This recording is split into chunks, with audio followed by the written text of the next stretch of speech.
Raw has been a major staple of professional wrestling, whether Vince wants to call it that or not, for much longer than that. But Raw has been a major portion of that history for the last 25 years. And like you talked about earlier about the cultural impact of wrestling and its tendrils, how far-reaching they are.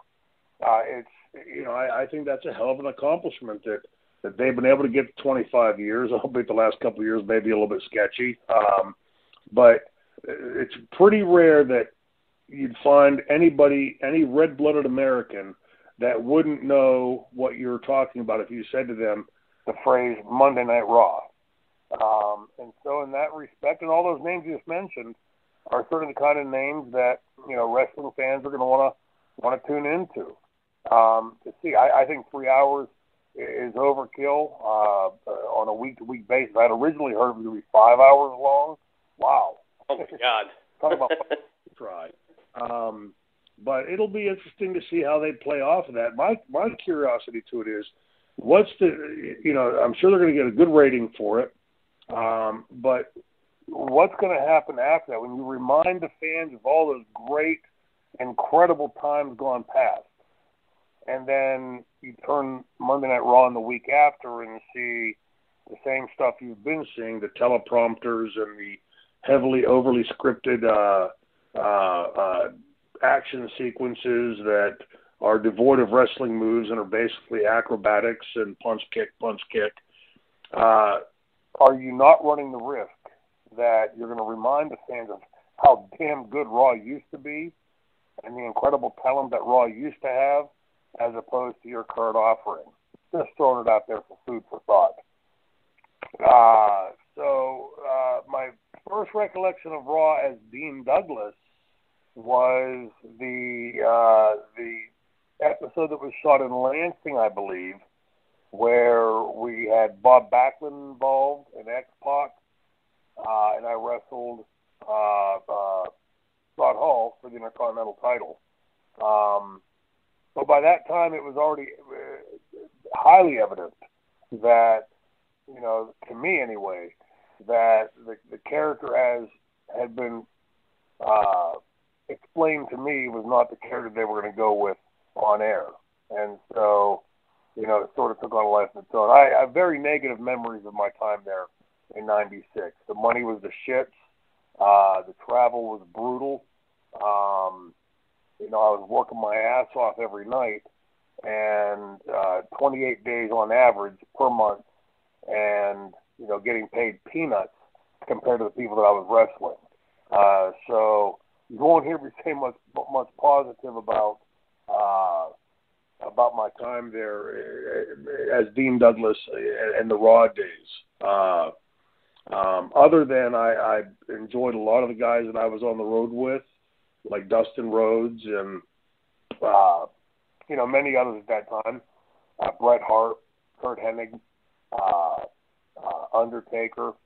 I really enjoyed working around those guys and being around those guys. Owen Hart. But as far as my experience there on a match-to-match basis, in ECW, I used to really relish looking forward to going on the road every weekend. It was almost like you couldn't wait to go back out again. And in WWF in 1995-96, it was an absolute labor to get yourself to go on the road. And, so for me, like, needless to say, I probably won't be watching next week because, gosh darn it, we'll be recording an episode next week. So thank God we got an excuse to not watch that painful stuff. But I'm sure it's going to be, for wrestling fans, a great blast of nostalgia to the past. But again, I question, I'm already hearing with the young guys up there how desperate they are to get out of there and to leave and be part to go work the indies. And then you're going to see this huge red carpet rolled out to the, blast from the past, much like the WrestleMania every year. How many times in the last, 5, 7, 8 years have we seen Shawn Michaels, Scott Hall, Kevin Nash, Mick Foley, these guys brought back to try to bolster the draw of the gate, which clearly to me indicates that Vince McMahon is not doing his job. His company's not doing its job. to get the younger kids over to where they should be. I think it's just going to drive, one more wedge in there to the younger kids as to why they want to leave as opposed to staying. So the Superstars tapings back in the day were hours and hours and hours of tapings. Raw, they taped a few episodes, but you did go live at least one of the episodes. So live production versus the tape production, Shane, is there at that point, is there a little bit more emphasis on the show being more crisp, or is it just when you do those multiple shows in a row, is it kind of they all just bleed into each other? Well, they really bleed into each other. You said hours and hours and hours. It's actually more like hours and hours and hours and hours and hours. The crowd got dead after about 2 hours. There were multiple times. The big running joke amongst the boys was, you'd go out to the ring and have a match that, was a pretty good match, but you might have missed a spot or, there was something that Vince wanted that you didn't put in. They'd stop you behind the curtain, have a towel there for you to towel off. They'd turn around and hit the music and send you right back out to the exact same match you just had, but including what Vince wanted in the match. And so imagine you're sitting there as a fan watching, you see Shane Douglas and Scott Hall go to the ring and have a match.